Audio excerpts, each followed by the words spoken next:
repot. Tapi coba jero-jero. Mari fitnah. Tapi kalau mau cerita tok, jadi salat mayit itu artinya ndongakno mayit. Cuma gayane nganggo salat. Sing sitok gayane nganggo tahlil.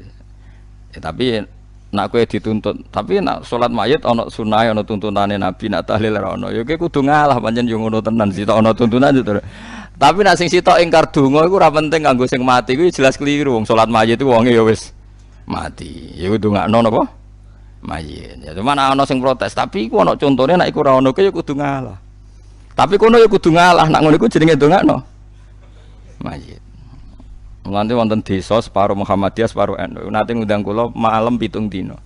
Jare sing duwe gawe gak teko Gus wong-wong ditulis ngene. Mendoakan mayit di hari ke-7. Do teko kabeh mergo redaksine iku mendoakan.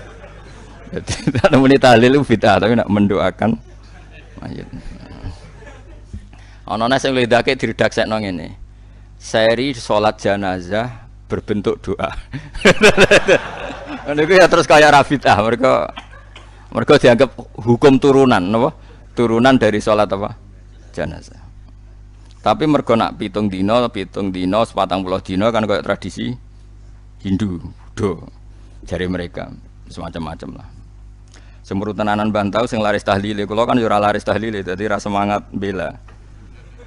Kula mau cerita hukum. Ini penting kalau terangkan. Jadi kafir ahli kitab itu lebih terpelajar. Sehingga diberi penghormatan Allah, kita masih boleh makan sembelian mereka. Jadi misalnya orang Nasrani atau Yahudi nyembelih sapi, tentu yang materinya sudah halal. Seorang lagi yang materinya sudah halal, itu halal. Itu disebut wa ta'amul ladzina utul kitaba khillul lakum wa ta'amukum khillul lahum. Jadi misalnya makanan yang disembelih orang Yahudi Nasrani asal materinya halal, ya misalnya ayam atau sapi disembelih mereka ya jadi apa? Halal. Kecuali min awalil amri materinya haram kayak babi misalnya. Makanya ini penting saya utarakan ke jenengan. Haram menafsirkan Quran bagi orang yang tidak alim. Bukan apa-apa. Quran itu adalah lafaz umum. Coba ayat itu kalau kamu artikan secara umum. Wa ta'amul ladzina utul kitaba khilul lakum. Makanan ahli kitab semua halal bagi kalian. Padahal mereka makan babi, minum arak. Terus ini ada ayatnya. Kalau semua makan ahli kitab halal ya sa-Arab nih. Padahal ayate wa ta'amul ladzina utul kitaba halal lakum.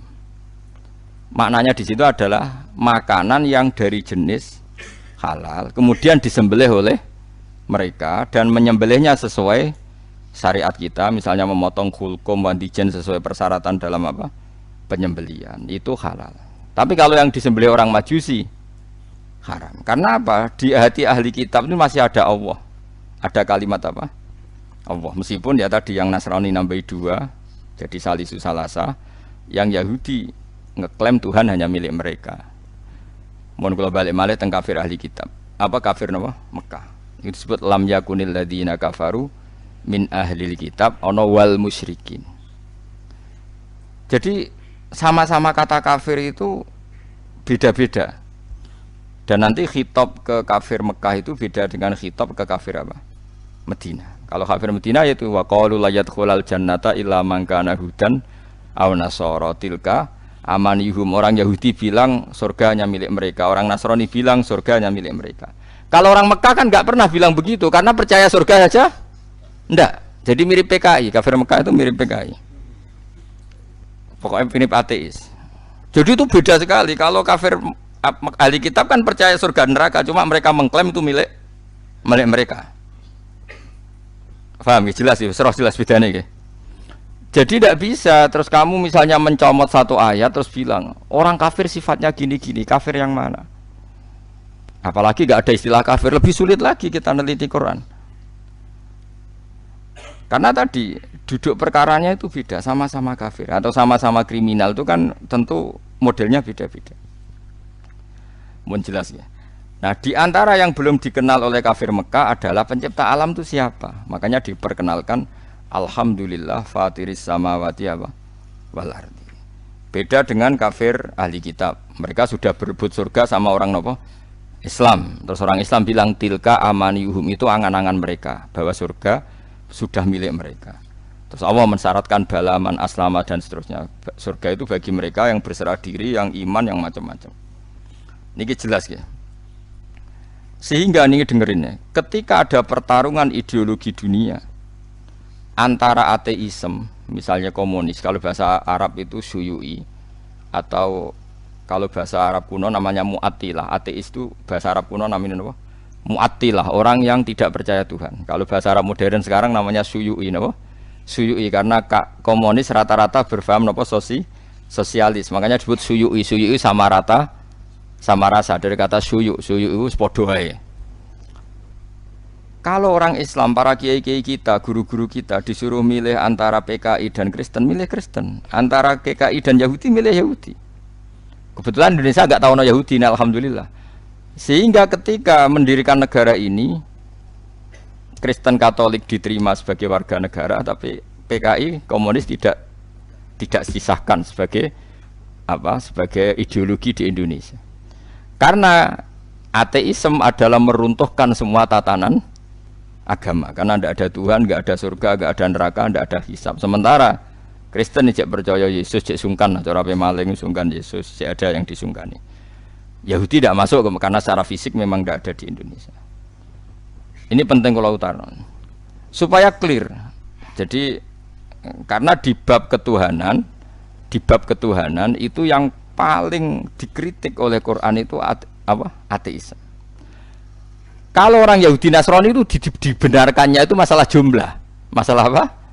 Jumlah. Makanya berhubungan dengan Nasrani itu sing disalahkan mereka tidak ahli tauhid, karena Tuhan jadi tiga, tidak ahli tauhid. Kalau orang kafir Mekah tidak percaya Tuhan sama sekali, disebut al-mu'attilah, orang yang mengosongkan fungsi Tuhan. Makanya nanti cara khitab itu beda-beda.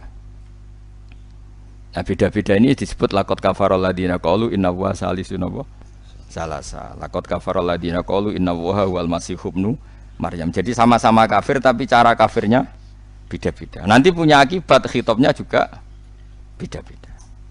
Lalu kalau jenengan tanya, lalu cara mengislamkan mereka bagaimana? Ya tentu itu hanya ikhtiar, kabeh anut takdiri pangeran. Carane beda-beda. Kafir Mekah carane Islam luwih naif. Luwih lucu. Jadi ana sing lagi nyembah berhala, jebule iku pas sampai itikaf nyembah berhala niku ana luwak iku nguyah ning ndase. Nangis den. Ya ailahun ya bulu ahli sa'laban. Mosok pangeranku trimo diuyohi luwak. Terus marani Kanjeng Nabi, "Mat, ketoke bener pangeran, Mat. Pangeranku iku kacau, Mat. Trimo diuyohi luwak." Jadi carane Islam itu yo naif-naif, maksudnya itu ya mergo saking mau sen. Jadi ana sing sembahan iku roti kok makanan, bareng lesu dipangan. Terus aku masuk Islam lebih, pangeranku sentek.